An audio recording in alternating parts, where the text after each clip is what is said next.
So I would like to go into the Dawn mission and first explain why we're doing this mission. So I'm using a magazine cover, a takeoff on a magazine cover, and this was put together for the IAU symposium that we had in August of this year. We're on Earth, and this was originally a picture of New York looking across America, and just everything got smaller and smaller and less exciting as you went across the U.S. from a New Yorker's view. And this is an Earth view of the solar system. We have the near-Earth objects here. There's Rosetta, chasing 67 CG, and all the near-Earth objects. Vesta, our first target, is here, and we now have moved across the solar system out to Ceres in the main belt of the other main belt asteroids. And Jupiter's out there, Saturn, Uranus, and even the New Horizons spacecraft, Voyager, and Pluto, and the trans-Newtonian objects, etc. So this is our view of the solar system. We picked Vesta and Ceres to visit. And our thought was that if we wanted to understand the nature of the building blocks, we've got to turn to the asteroids. How did the solar system get put together? Well, that history is recorded in the asteroids. The larger planets are too evolved to keep that information from the beginning of the solar system. We don't know from the planets exactly how the solar system got together. The asteroids, the samples they send us, the meteorites, they have much information on geochemistry and the early days of the solar system. And our attack was to do a history exploration. So almost 8 years ago, it was 8 years ago yesterday, we launched Dawn to Vesta and Ceres, and we've learned a lot by having explored Vesta and now right in the middle of exploring Ceres. Now, why did we pick these two particular objects? We built our spacecraft to be able to visit and orbit these bodies, just like Rosetta is orbiting its comet. We were going to orbit and spend a significant amount of time at each of Vesta and Ceres. And our understanding of the origin and evolution of the solar system is based on the analysis of the HED, Howardite, Eucharite, and Diogenite meteorites that were thought to have come from Vesta. So visiting Vesta allowed us to validate this understanding. We built up from these meteorites a model of what we would expect when we got to Vesta, and we went to Vesta to validate it, and that model was in fact validated. We learned a lot of new things, but in fact the basic model of the origin of the solar system was safe because we were able to, from the meteorites, to predict what Vesta was going to be like. Now, Ceres is the largest body in the asteroid belt and is the most mysterious. It did not reveal itself via meteorites or a family of asteroids. We had very little data on it except some observations from the ground, which were very difficult with Ceres, because Ceres is a wet body.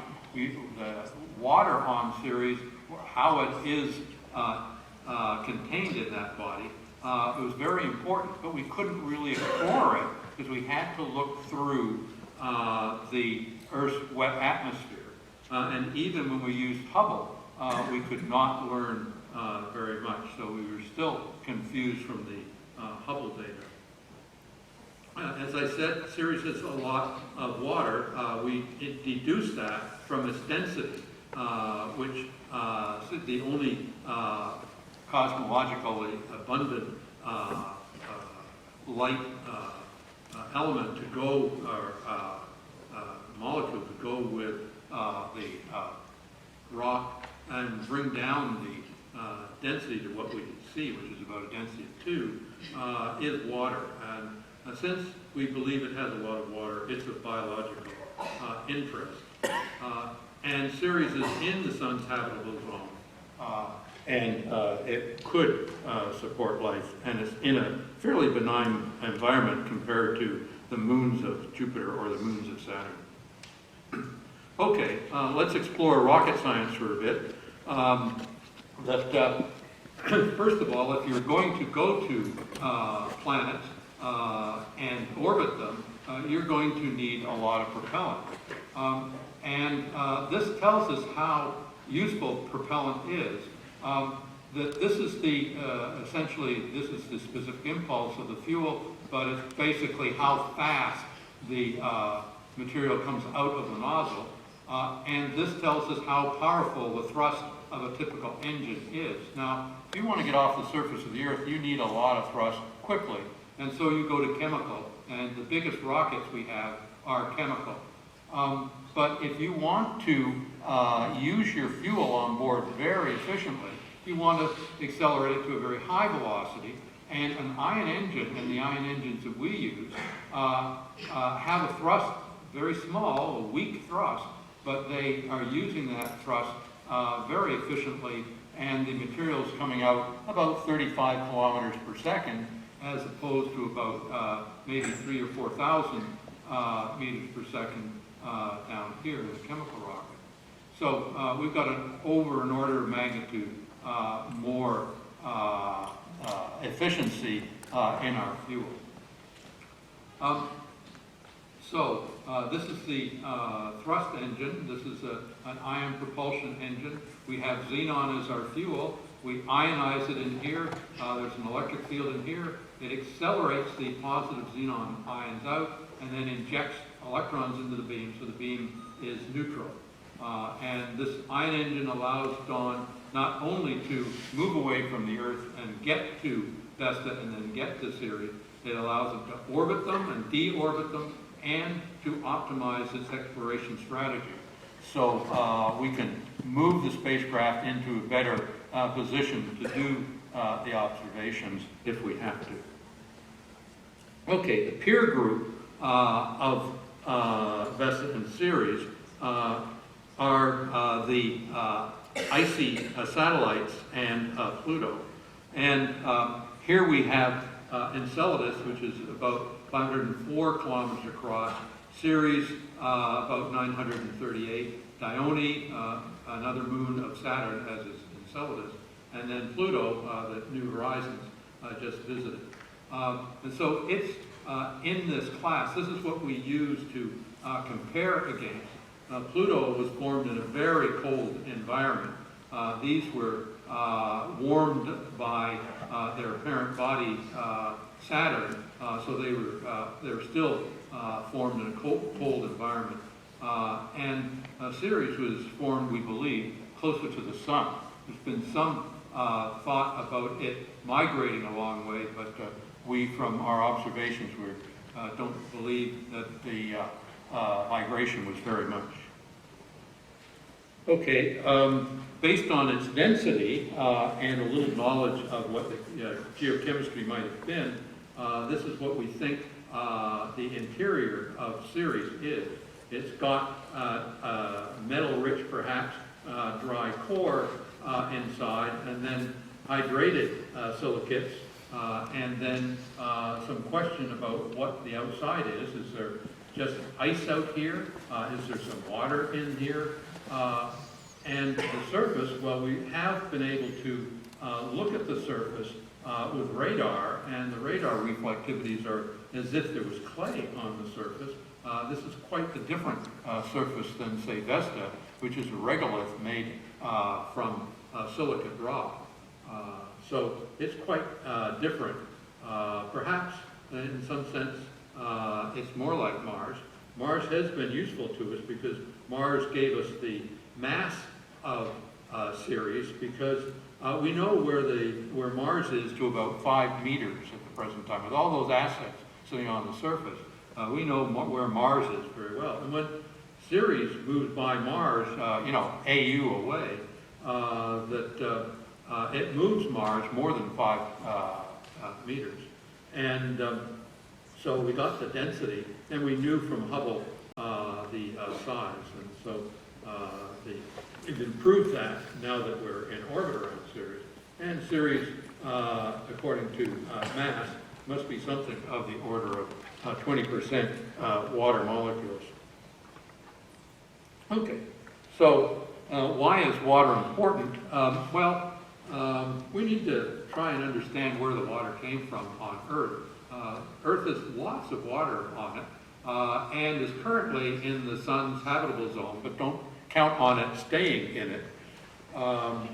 Rosetta has now observed programs that have demonstrated that comets did not bring that water. The isotopic composition is not the same as the isotopic composition of terrestrial water.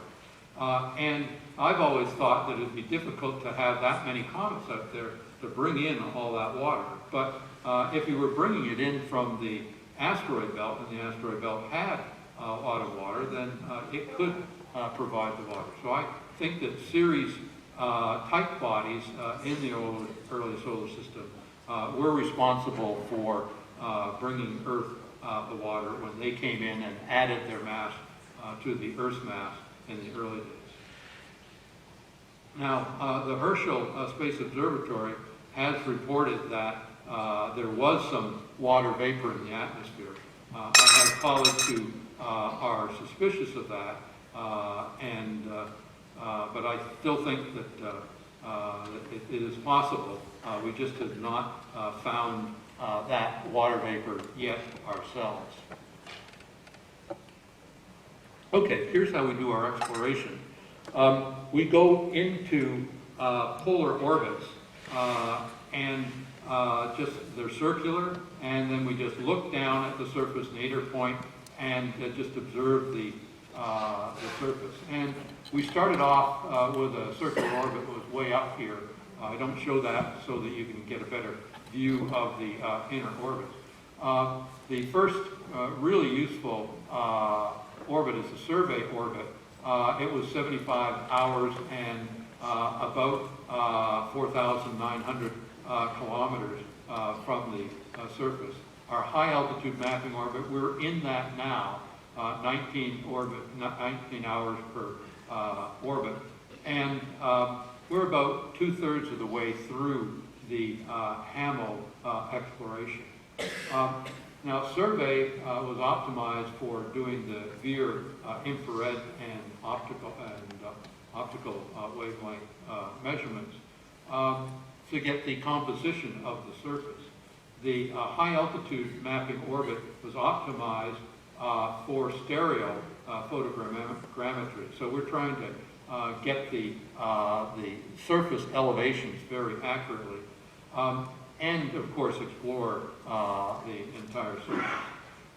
And then finally, starting next month, we will start moving down. Now, as we get closer and closer to Ceres, we need to push harder and harder to get down any further because we're in a stronger gravitational well. So this is going to take us about 2 months to move down. And then we will be in our low altitude mapping orbit, never to leave. We do not have the capability on the spacecraft to get out of this orbit at the present time. So as I said, we're 2/3 of the way through this orbit. We'll get down here, and then we will do gamma ray and neutron spectrometry and measure the gravity. And we'll use our other instruments to get higher resolution data, but we haven't got the capability, we think, or lifetime to get the full surface and the higher resolutions. But we'll do a good job. Okay, if you live on this planet as a rule, you probably have not been able to avoid learning about the bright spots on the surface of Ceres.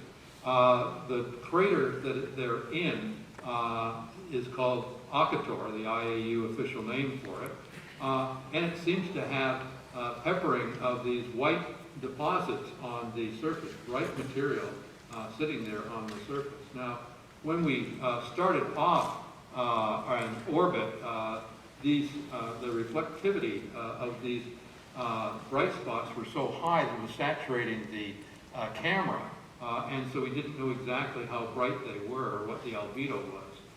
Eventually we found the albedo, and that ruled out ice, so we believe this is a huge salt deposit, and to me that tells me that this is an active surface. Some comet or asteroid did not come in carrying salt to this object. This is derived from the interior somehow. But we have not got good understanding of how that salt gets out onto the surface. We can't tell easily, we're working on it, but we can't tell easily what that salt is, because the different salts don't have very diagnostic lines in their spectrum, at least in the part of the spectrum that we can sense. And so we're using geochemistry in part to give us some diagnostics of discrimination about one salt from another. But again, we know it's not ice, and we're pretty sure it's salt, but we don't know exactly what salt at the present time. The center of the crater is generally lower than the rest of the floor, but there's something interesting in here that I don't think this is exactly showing it, but there seems to be a slight rise, very small hill right in the center of the deepest part of the central pit. And so hopefully we'll be able to understand that more in the near future. We also have a mountain that has been reported about. We may have a second mountain, but this is the one that we can see the best. It's at lowest latitude. And it's got streaks down the side, and certainly a dirt covering on the top. But we don't know what's causing the streaks. It's probably salt again. Or we don't know how that mountain grew at that particular spot. And so that's mysterious. And then, New Horizons got to Pluto, and it saw lots of these. Okay, they look, morphologically just the same as our mountain. Maybe it's an ice mountain, that somehow the ice is frozen and lifted itself up. But we don't have a good model for formation of a body like that at the present time. This is just a color contour of the area elevation around it. Okay, this is an elevation model of the entire surface with the approved crater names. The IAU is working with us to name the surface. They gave us a bucket full of harvest deity names, and we reach into the bucket and pull them out when we find a feature that we think needs a name because we're going to work on it.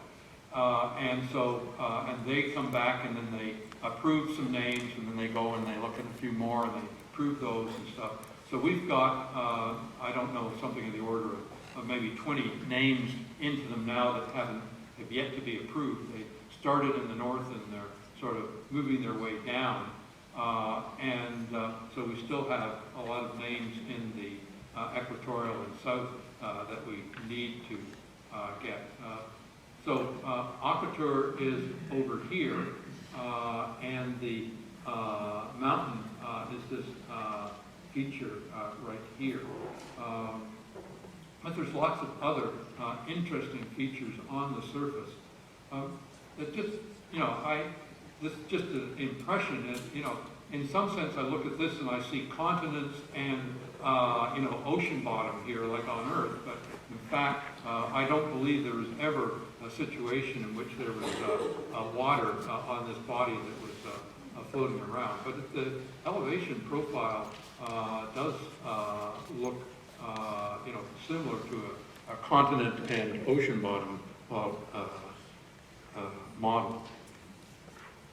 Okay, the way we proceed to try our understanding in the fastest possible way is to compare the observations of our various bodies in the solar system, try to understand why the same process is different on the different bodies. So Vesta, this is a crater on Vesta, 40 kilometers across, and this is a small body running into this large body Vesta at maybe 5 kilometers per second, and digging a hole, possibly in regolith, or getting through the regolith, down below the regolith, but still running into dry rock. Okay.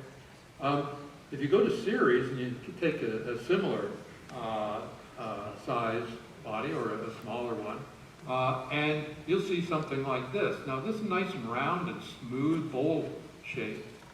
This is steep walls and irregular in shape. It's different.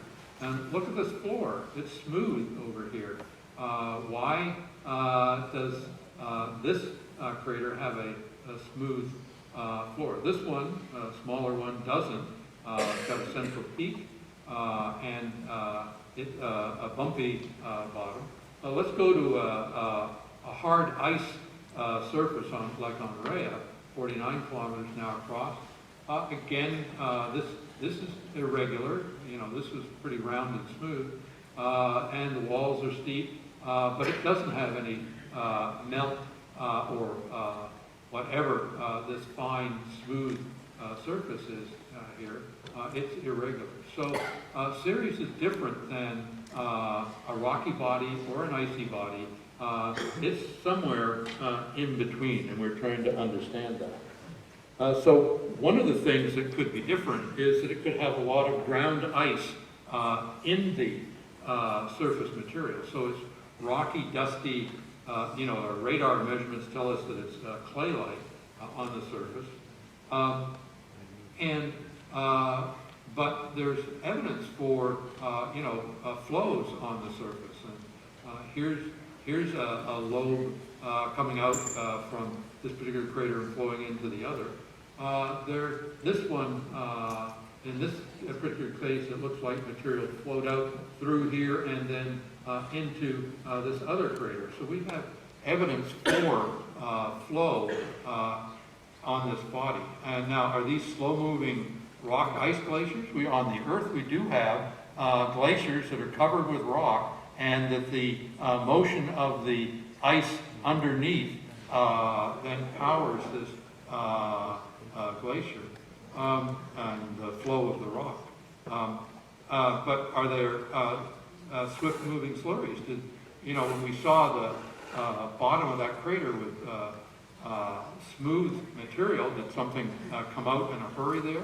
How fast did it take this material to flow out of this body? We don't know those answers yet. We're trying to understand what we're seeing, and the higher resolution data that we get, that will help us. So, to conclude, Ceres is the largest body in the main asteroid belt. It's interesting for many reasons. One is it kept its secrets very well hidden from us, and we're only now being able to dig into them. It has no associated asteroid family. It got pounded over the years, but it didn't make a set of bodies like it out there. So the nature of the surface of this body and its interior is probably the reason why that the material that got knocked off it did not form other mini-Ceres. And it doesn't have any moons either, and no meteorites. So there's just keeping its secrets very well. It seems to be a wet and icy world, but again, the surface is dry, so that water is being kept underneath away from our cameras, and but it seems like it must get out on the surface occasionally. Bodies like Ceres, as I mentioned, might have delivered water to the Earth when the Earth was forming. So we really do want to understand what the interior is like. And there is a possibility that if there is liquid water flowing around inside of Ceres, that it could harbor life. And so that we've been told not to land on Ceres. We're keeping our spacecraft off Ceres and putting it into a safe orbit in which it will stay out of the zone in which it might be perturbed into the surface. Now, Ceres is important because it's a simple planet. It's much easier to understand the mechanisms inside a body like Ceres than it is on the Earth. This does help us with our testing of our understanding of basic planetary processes, and including simple geochemical evolution, as well as the building of geophysical structures and tectonic processes. We have many answers left on Ceres, and are all the craters just due to simple impacts, or is there some complexity in this process of forming craters? You know, if we're having impacts into ground that has a lot of ice in it, maybe the steam formed by the impact during the impact that causes explosions and stuff. Or maybe there's just significant endogenic activity on this body. We don't know that yet. And why do we get that mountain on Ceres? Are there tectonic forces in ground ice that we don't quite understand? There are tectonics on Earth driven by ground ice, and it hasn't built something like this on Earth, but the gravity is much different. And that's just what does that surface ice play in the role of evolution of the surface. We are doing our best looking at those photographs to find out, are there flows powered by the ice underneath the surface. So thank you very much.